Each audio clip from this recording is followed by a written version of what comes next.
हर्षा की कहानी उन्हीं की ज़ुबानी सुनने के लिए आतुर है।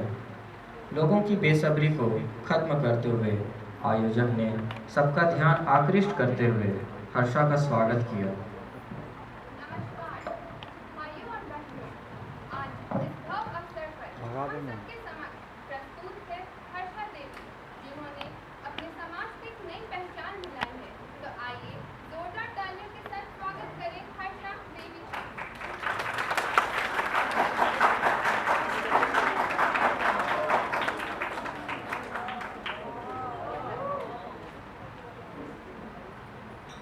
नमस्कार, मैं तारा खान की ओर से नसूर हूँ।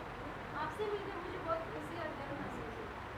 हम सब ये जानना चाहेंगे कि हर से हर्षा बनने तक की सफर में आपको कितनी कठिनाइयों का सामना करना पड़ा। धन्यवाद मुझे यहाँ आमंत्रित करने के लिए। सफर, हर्ष से हर्षा तक का सफर।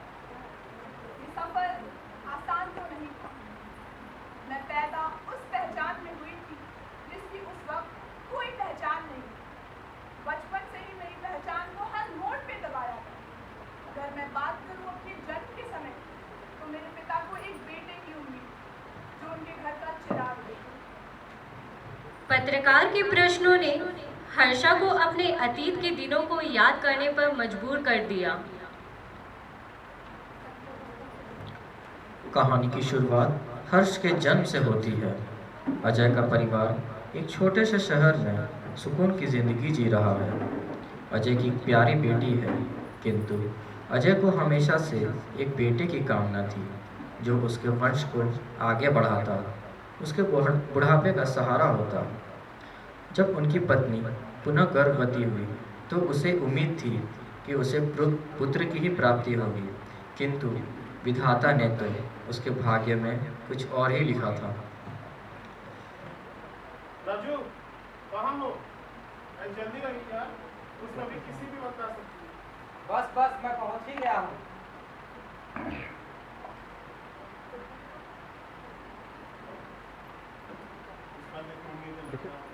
उम्मीद कायम रखो दोस्त। बच्चे के पिता कौन है? जी मैं, सब ठीक है ना? हाँ, सब ठीक है, जब लेकिन लेकिन राजू, ये मेरा बच्चा है, ये मेरा बच्चा नहीं हो सकता। अरे हे भगवान, ये क्या अनर्थ है? भगवान की क्या इच्छा है? अजय उस बच्चे को अपनाना नहीं चाहता था, पर पत्नी की खुशी के लिए वह उस बच्चे को अपनाने के लिए तैयार हो गया। हे भगवान, इस बच्चे को इतनी शक्ति देना कि अपनी आने वाली जिंदगी की सारी कठिनाइयों का सामना कर सके। उम्र के साथ साथ हर्ष समझदार होता गया। उसने अपने अस्तित्व को पहचान कर उसे स्वीकार कर लिया। नारी प्रवृत्ति के सारे लक्षण, हाव भाव उसमें विकसित होते गए। एक दिन अपनी बड़ी बहन के कपड़े और श्रृंगार धारण कर आईने के सामने स्वयं को निहार रहा होता है। दिन दुनिया से बेखबर अपने आप में लीन है।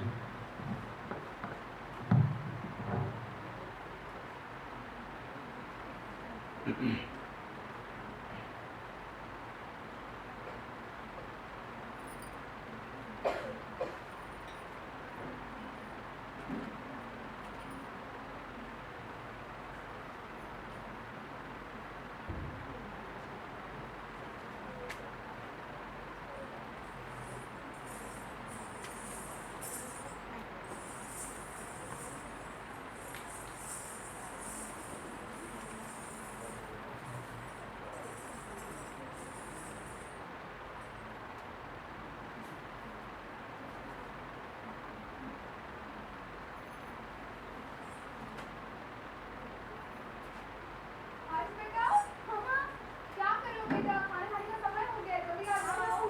तुम चलो, मैं आपसे बुला के लाता हूँ। हर्ष, हर्ष, क्या है ये सब? कब तक इस तरह चलेगा? कब सुधरोगे तुम? हाँ? डेली का नाटक है ये? क्या कर रही हो? बेटे को मारे हो? बीच में मत आओ। दूर रहिए अपने आज बेटे से। फैसला होके रहेगा। ये मेरा मेरे बेटा है। खानदान का नाम मिटा के रखती है ये। सॉरी पापा, नहीं करूँगी प्लीज। कोई जरूरत नहीं मुझे ऐसे बच्चे का। निकलो ना से, निकलो। क्या क्या सिखा के रखे हो? हाँ? कब सुधरेगा ये? हे भगवान, मेरी बेटी की किस्मत। हर्ष की ऐसी हरकत देखकर उसके पिता ने उसे घर से बाहर निकाल दिया। हर्ष अपनी आखिरी उम्मीद भी खोते हुए हताश और निराश हो चुका है। अरे चिंकी, चलो हम लोग आइसक्रीम खाते हैं। चलो क्यों? अरे वो देखो, हर्ष ने हाँ, हर्ष ने तो लड़कियों वाले कपड़े पहने हैं और उसकी हरकतें भी लड़कियों जैसे होने लगी है। क्या हुआ हर्ष? मैं तो उदास क्यों हो? तुम्हें तुम्हारे पिता ने घर से निकाल दिया क्या? आखिर ऐसी हरकतें रहेंगी तो कौन रखेगा हर्ष को अपने घर पे? क्योंकि हर्ष तो छक्का है। चलो जी।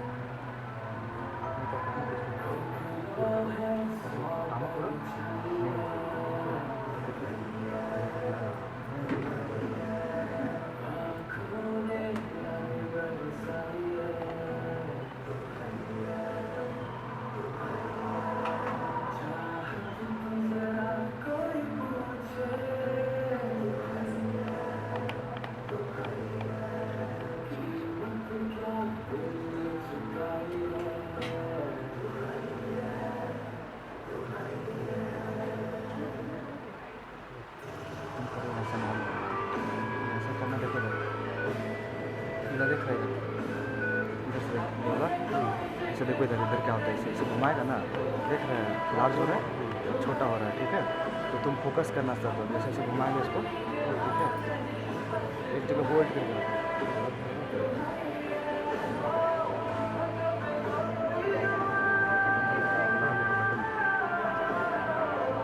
लाल दबा देंगे तो फिर से घुमाओगे।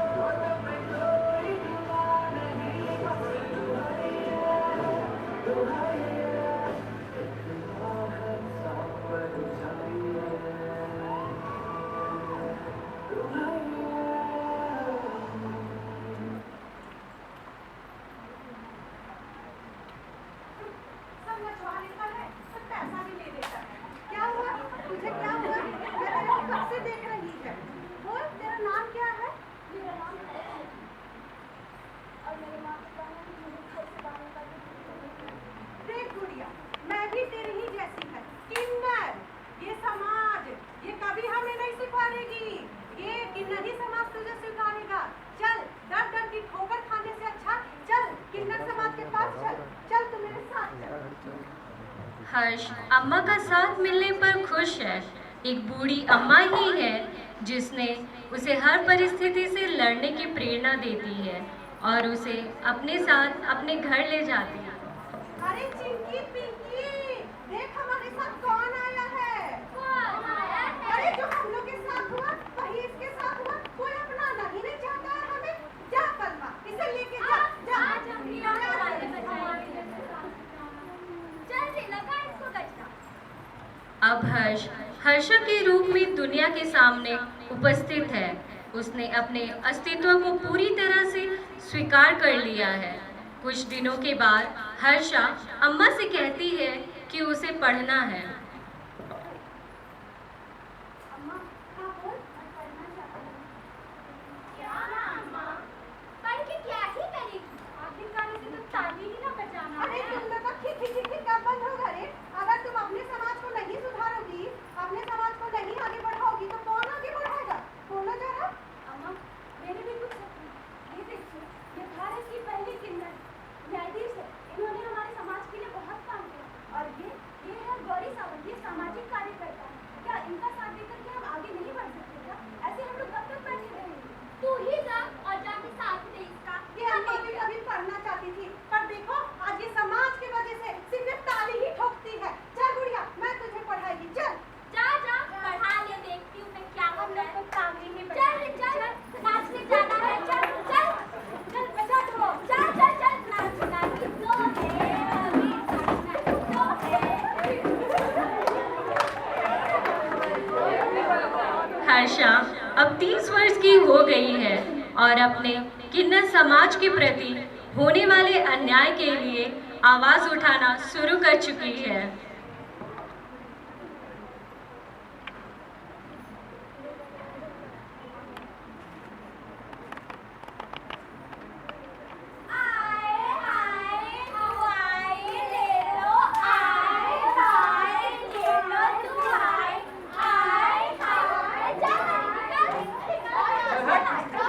क्या नहीं कहा?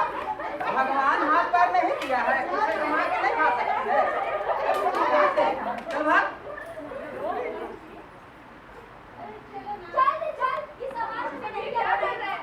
आपके इसी व्यवहार के कारण हम जैसे लोगों को समाज में अभी तक कोई पहचान नहीं मिली है। हाँ ठीक है, तुम सब ये क्या कर रहे हो? ये दुआएं और बधाइयां देकर ये समाज हमें कभी नहीं स्वीकारेगा। तो हम क्या करें दीदी? कहीं भी जाते हमें कोई नौकरी देना ही नहीं चाहता, तो हम कहाँ जाए? चलो और खुद को शिक्षित करो। शिक्षा से ही मिलेगी हमारे हौसलों को उड़ान और हमें एक नई पहचान। चलो मेरे साथ। ठीक है, हम सब भी पढ़ेंगे और अपने समाज को आगे लेकर जाएंगे। किन्नरों के प्रति समाज का उपेक्षा और दुर्व्यवहार देखकर हर्षा उनके भविष्य को बदलने और सुधारने का निर्णय लेती है। ऐसे उपेक्षितों का भविष्य संवारने की दिशा में उन्हें अच्छी से अच्छी शिक्षा दिलाने में अपना योगदान दे रही है, ताकि वो भी आत्मनिर्भर बन पाएं।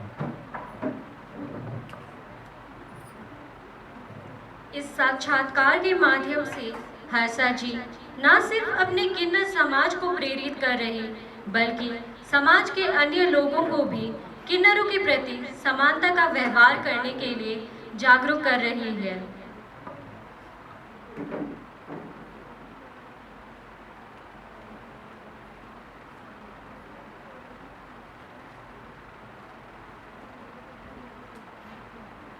आपके इस सफर को देखकर हम लोग को बहुत प्रेरणा मिली है और हमें हमारे सवालों का जवाब मिल गया है कि कैसे आपको इस समाज में सम्मान मिले और कैसे हौसलों की उड़ान।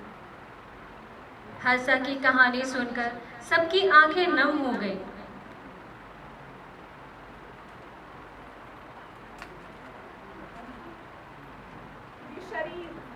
ये शरीर मुझे भगवान ने दिया, लेकिन मुझे मेरी पहचान इंसान है। ये आधा तन, आधा मन और ये आधा जीवन, कुछ भी नहीं है पूरा मेरे पास। ये ताली जो हम बजाते हैं, ये कोई साधारण ताली नहीं है। इस ताली में छुपा है हमारा दुख और हमारा दर्द। इस ताली से भले ही ये ताली आपको चुभती हो, भले ही ये ताली आपके कानों को चुभती हो, लेकिन इस ताली से हम समाज में समानता मांगते हैं महिलाओं और पुरुषों की। स्कूलों में और कॉलेजों में पुरुषों और महिलाओं के अस्तित्व के बारे में जरूर बताया जाता है, लेकिन हमारे अस्तित्व के बारे में कभी किसी ने जिक्र नहीं किया। अगर जिक्र किया होता तो हमारी ये दुर्दशा न होती। झुकी रहती है निगाहें हमारी समाज के हीन नजरिए से, चूर हो रहे हैं अरमानों में नित्य आत्मसम्मान परिवेश के तुच्छ रवैये से। मिल गई हमें संवैधानिक सौगात तीसरे दर्जे के रूप में, न जाने कब मिलेगी बुनियादी अधिकार भारतीय नागरिक के रूप में। इस समाज में नर और नारी को पहचान तो मिल गई है, पर क्या इस समाज में वही पहचान और समानता का अधिकार किन्नरों को मिली है? हर्षा जैसी जिंदगी जीने वालों के प्रति क्या समाज के नजरिए में बदलाव आया है? ऐसे बहुत से लोग हैं जो सामाजिक जीवन के कई क्षेत्र में अच्छे मुकाम और ऊंचे पायदान चढ़ चुके हैं। कुछ महत्वपूर्ण हस्तियां हैं जो समाज के लिए अनुकरणीय हैं।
नर नहीं, नारी नहीं, किन्नर है। तो क्या हुआ, थोड़ी इंसानियत, मोहब्बत और प्यार का हक उन्हें भी है। किन्नर नहीं, इंसान कहलाने का हक उन्हें भी है। धन्यवाद।